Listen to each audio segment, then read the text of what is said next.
Welcome to the banker lamp. Please enjoy the video. You begin by cutting power to the HVAC to prevent the blower from starting while you work. Once done, set up a stable ladder and lay a towel beneath the vent to catch dust.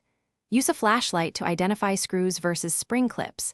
This tells you whether to pry or unscrew. Loosen visible caulk edges with a putty knife so you don't damage the ceiling. Keep screws and small parts in a container so nothing gets lost while you remove the cover carefully. You now remove the cover. Hold it with one hand, then either unscrew fasteners or compress spring clips and pull straight down to avoid bending. Once free, vacuum inside the duct opening to remove dust and debris, then take the cover to a sink and wash it with warm, soapy water. Rinse and dry completely to prevent rust. Inspect the mounting flange and seals.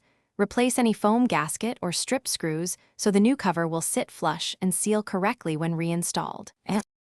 You finish by aligning the cover to the opening, making sure any directional louvers point correctly.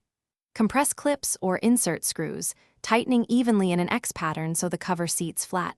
Do not over-tighten or you'll crack drywall. Turn HVAC power back on and check airflow and any rattles. If you hear vibration or see air leakage, add thin foam tape at the flange, reseat the duct collar, or tighten screws a quarter turn. This fixes most common problems.